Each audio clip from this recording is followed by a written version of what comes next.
Merci de nous recevoir chez vous, mesdames et messieurs. Bonsoir et bienvenue aux informations sur la télé totalement vôtre, les titres.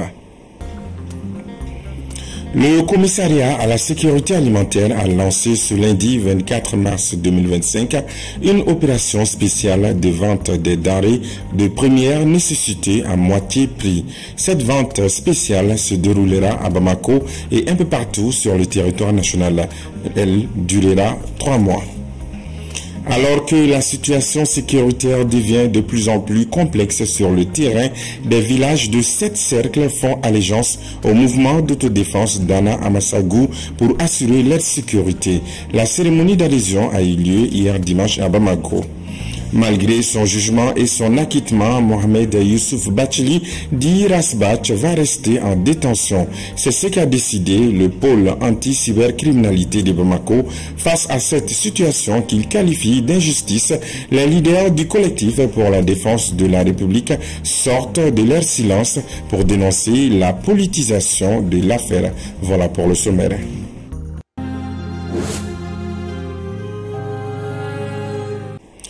Bienvenue à tous aux informations. Dans le cadre de l'initiative Sungalo Solidarité, le ministre commissaire à la sécurité alimentaire, Redouane Ag Mohamed Ali, vient de lancer officiellement les activités de vente à prix social.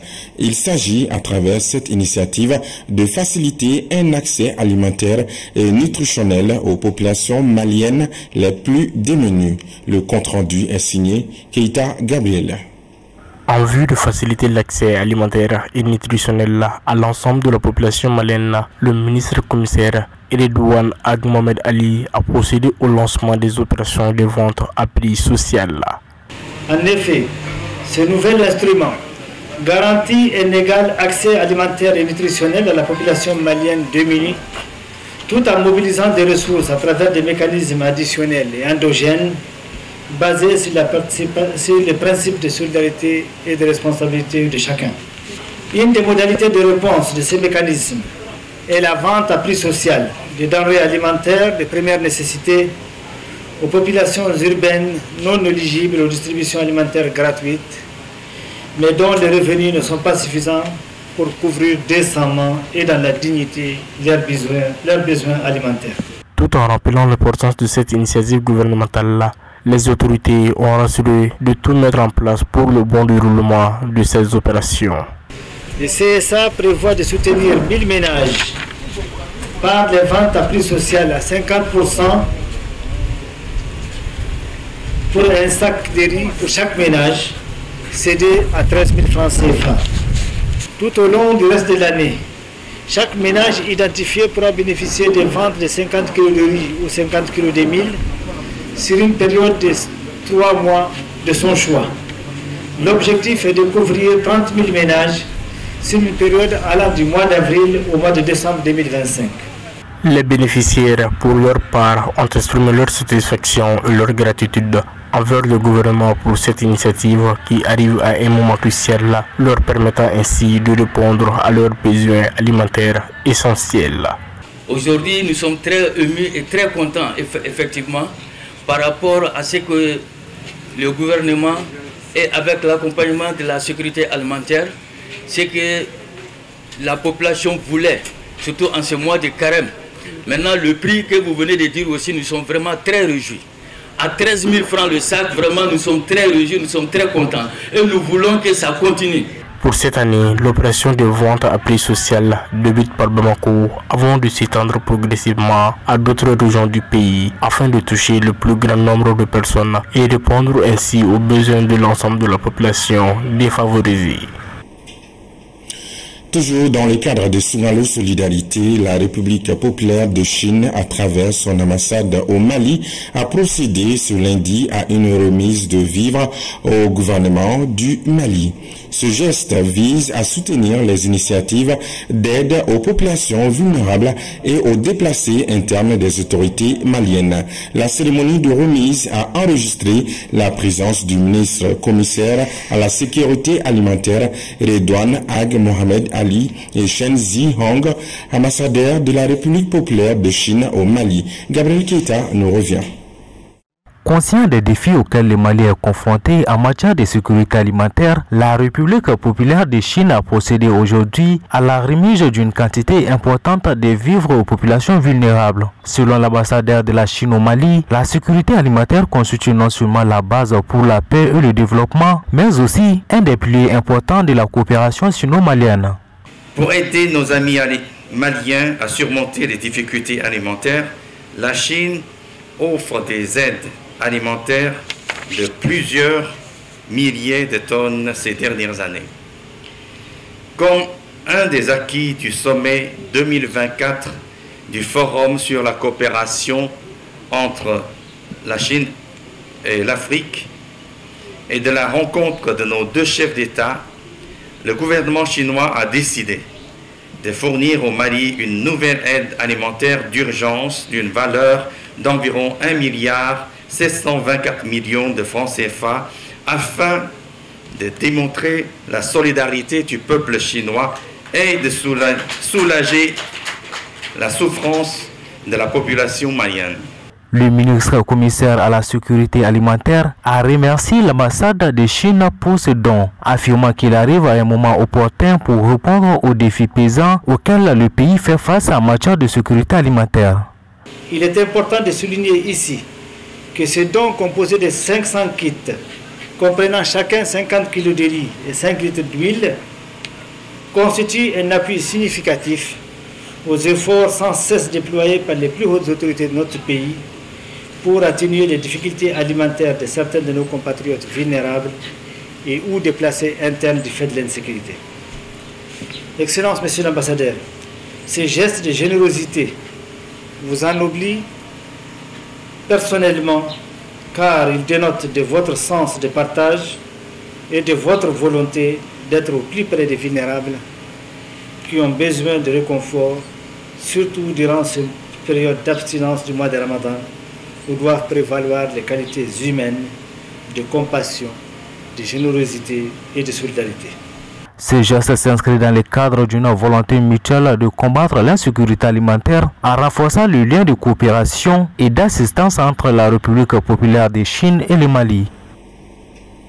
On n'a pas obtenu ce qu'on voulait. Nous voulons à ce que l'État nous donne les moyens comme ils l'ont fait avec l'autodéfense Gatia. Tels sont les propos du président du groupe d'autodéfense Dana Amasagu lors de la cérémonie d'adhésion des cercles de Tenenkou, Djene, San, Nyono, Dogofri et Djoura à Dana Amasagu. La cérémonie s'est tenue hier dimanche à Samé. Amadou Diara, Zakara Oumar Keita, compte rendu. Le mouvement républicain d'autodéfense Dana Amasagu a toujours soutenu l'État, mais selon son président, il n'a pas reçu le soutien escompté. Il a réitéré la demande d'une aide similaire à celle accordée à l'autodéfense Gacha. Cette déclaration a marqué la cérémonie d'adhésion des cercles de Tenenkou, Djene, San, Nyono, Dogofri et Djouara à Dana Amasagu. Nous soutenons l'État. Nous avons toujours soutenu l'État et nous sommes toujours derrière l'État. Notre collaboration, bon, nous n'avons pas obtenu ce qu'on voulait. Et nous, on avait voulu à ce que l'État nous donne les moyens, comme ils l'ont fait au mouvement d'autodéfense à Gacha. Donc, Gacha et Dana Amasagu sont des mêmes pères, mais pas des mères différents. Donc, c'est ça que vraiment, je vais dire, nous demandons mais à présent l'appui. Nous travaillons un peu ensemble, mais nous voulons plus à ce qu'ils nous aident, qu'ils nous donnent les moyens pour que nous nous défendons. Ce fut également l'occasion pour les nouveaux adhérents des différents cercles de partager les difficultés auxquelles ils sont confrontés. Ceux qui ont signé l'accord avec ces djihadistes-là, c'est notre problème maintenant. Si l'armée vient au secours, une fois s'ils arrivent dans la commune de Timsa ou bien dans la région de San, ce sont ces mêmes personnes-là qui parlent à ces terroristes-là, l'armée est arrivée. Après ça, c'est eux qui les alimentent de l'essence, des vivres. Nous voulons l'État, il n'a qu'à mettre fin de ces différents accords-là. Parce qu'une fois l'accord là, on dit l'accord, accord, le terme même, tu vas faire quelque chose à quelqu'un, quelqu'un aussi va te faire quelque chose. Le président de l'autodéfense, Dana Ambassagou, a par ailleurs exhorté les nouveaux membres à éviter de dénigrer l'État sur les réseaux sociaux, appelant à une communication plus constructive. Lutte contre la drogue, engagée contre l'envahissement du pays par les produits stupéfiants. Les agents des douanes viennent une fois de plus de porter un coup dur aux trafiquants de drogue à Ségou. Ils ont saisi 136 briques de cannabis au poste de Sékoro. Commentaire, Assistant Diallo. La lutte contre la drogue reste l'une des priorités de la douane. C'est dans cette dynamique que la section recherche, la direction régionale des douanes de Ségou, a saisi un important lot de cannabis le 23 mars 2025, apprend-on de nos confrères de Balanzan Info. La saisie s'est déroulée au poste de contrôle de sécurité de Sékoro, cercle de Ségou, sur la route de Bamako. L'opération s'est déroulée sous l'œil vigilant du commandant Alassane Sissoko, chef de la section recherche de Ségou, lors d'un contrôle inopiné aux environs de 17h45. Selon les explications du commandant Alassane Sissoko, c'est la position suspecte du véhicule qui a valu son interpellation. Les fouilles ont abouti à la découverte de 136 briques de chanvre indien d'une valeur de plus de 155 millions de francs CFA. Et par ailleurs, le bureau du collectif pour la défense de la République CDR de Bamako a organisé le samedi dernier une rupture collective de jeunes au siège de l'organisation. La rencontre a été mise à profit par le collectif pour se prononcer sur certains sujets d'actualité, notamment le maintien en prison de son leader Mohamed Youssouf Bachili dit Rasbacha. Bakari MCDB, Mantala Ouattara pour les détails. Premier grand rassemblement après le renouvellement du mandat de détention de leurs leaders, les leaders du collectif pour la défense de la République CDR ont profité de cette rupture collective pour dénoncer la procédure judiciaire contre Mohamed Youssouf Bachili Dirasbach et d'autres détenus politiques. Ils ont rassuré les militants et les sympathisants de l'organisation quant à la poursuite de l'idéologie de leur guide. Nous nous retrouvons ici au QG général, au siège même du CDR. Donc ce qui veut dire que le mouvement a beaucoup avancé pour une organisation qui arrive à investir d'une valeur de plus de 100 millions. La valeur du partiel, la valeur aussi de la construction et tout ce qui va avec. La deuxième nouvelle aussi, c'est quoi? C'est que Rasbach a eu 2 ans de détention provisoire. Mais aujourd'hui, les autorités ont décidé pour la stabilité maintenir encore Rasbach en prison. Alors, c'est la justice, c'est la loi. Nous restons tous derrière la justice, nous restons tous derrière la loi. Mais je voudrais tout simplement dire que même si Rasbach fait 20 ans en prison, un beau matin, il va sortir et il va continuer le combat. Venus nombreux pour partager ces moments de convivialité, les leaders de certains partis politiques et associations partageant la vision du collectif ont salué la mobilisation des militants du CDR sans manquer de les inviter à la résistance.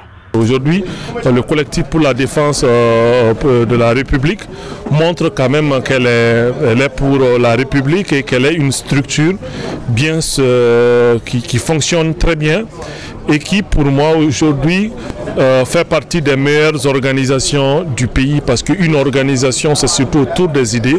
Si c'est bâti autour des idées, malgré les moments difficiles, vous parvenez à rester. Je pense que le CDR est là. Et ils continuent à rester parce que c'est quand même une idée, et ils se battent pour une conviction, et quand la conviction est là, quelles que soient les difficultés, vous résisterez. De sensibiliser, de réveiller et surtout de conscientiser pas que la jeunesse mais de toute la population malienne afin que nous puissions sortir de certaines choses et que la réalité, la vérité soit au grand jour. C'est de serrer la ceinture encore, c'est de ne pas lâcher, parce qu'il ne faut pas voir que l'organisation est en train de traverser une période difficile et cruciale, comme nous le constatons dans beaucoup d'organisations. Quant au prélèvement du fonds de soutien et ses décrets d'application, le collectif n'a pas manqué d'exprimer son désaccord. Le résultat de notre résilience a été quoi? De nous taxer. Le résultat de notre patience a été quoi? De nous taxer. Le résultat aujourd'hui de chasser tout le monde, de rester seul avec notre souveraineté, mais on s'est retrouvé à nous taxer. Donc je pense qu'aujourd'hui, ce n'est caché à personne. Ça ne va pas. Et il faut le dire. Hein. Tu as peur de le dire, il faut le dire. Tu n'as pas peur de le dire, il faut le dire.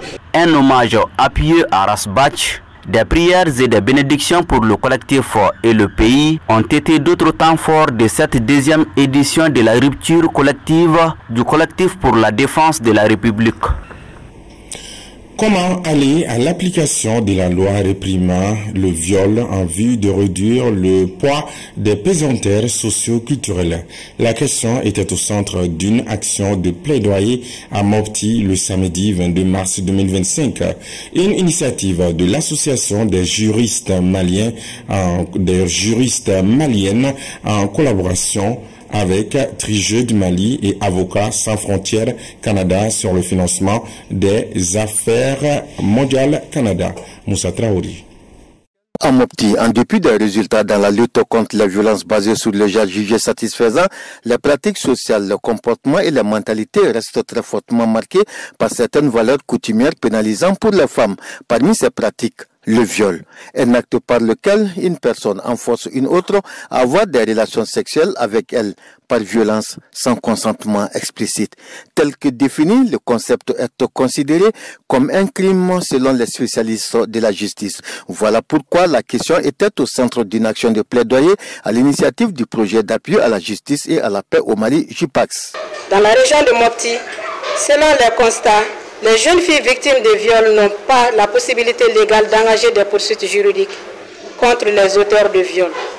Ces restrictions mettent des milliers de filles en danger et les forçant à mener à terme une grossesse non désirée, souvent dans des conditions sanitaires et sociales précaires. En 2024, selon les données enregistrées par les services de la Direction régionale de la promotion de la femme, de l'enfant et de la famille, montrent que le viol continue d'être pratiqué dans la région.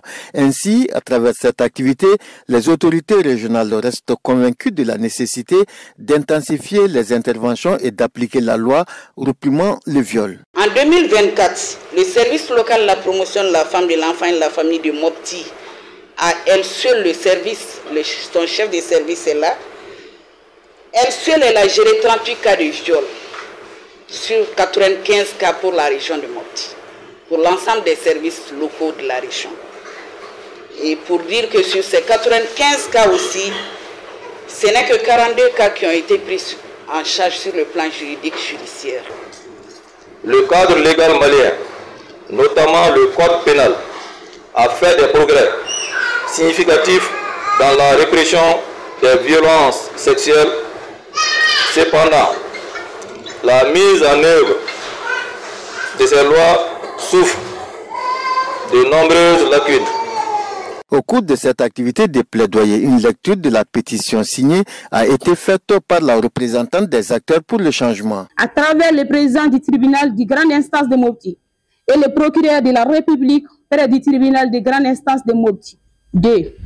Veiller sur l'application stricte de l'article 325 alinéa 3 du code pénal relatif au viol dans la région de Mopti. Cette action de plaidoyer consécutive à une pétition émargée au nombre requis de 1000 signatures remises aux autorités administratives, juridiques et traditionnelles feront objet de partage, rassure ces autorités, afin d'une bonne application de la loi réprimant le viol. Elle s'inscrit dans le cadre du projet d'appui à la justice et à la paix au Mali JUPAX, financé par Affaires mondiales Canada. Une semaine nuageuse avec de la pluie dans plusieurs régions du pays, telle est la prévision de l'agence Mali Météo pour la semaine du lundi 24 au dimanche 30 mars 2025. Et comparativement à la semaine dernière, l'intensité de la chaleur va un peu baisser. C'est ce que nous dit Awa Sanogo. Pour aider les populations à mieux planifier leur programme hebdomadaire, l'agence Mali Météo met à la disposition de celle-ci des prévisions météorologiques pour la semaine. Ainsi, pour la semaine du lundi 24 au dimanche 30 mars 2025, le temps sera nuageux par endroits. La visibilité sera assez bonne dans l'ensemble du pays, annonce Mali Météo. Dans cet intervalle, prévient Mali Météo, les températures minimales seront comprises entre 19 degrés Celsius et 28 degrés Celsius. Les plus basses températures seront observées dans la région de Taoudeni. Les températures maximales seront comprises entre 32 degrés Celsius et 43 degrés Celsius. Les plus fortes températures seront prévues dans les régions de Gao, Menaka et Kaï selon la prévision météorologique. Aussi, il est prévu de la pluie en début de semaine, plus précisément du lundi au mercredi dans le district de Bamako et les régions de Kita, Sikasso, Bougouni, Djoila, Kulikoro, Ségou, Mopti, Badjangara, San et Nara. Comparativement à la semaine dernière, le temps sera un peu clément avec plus de la pluie et un peu moins de chaleur. Toutes choses concourent au bien de ceux qui aiment Dieu. Excellent début de semaine à tous. À bientôt.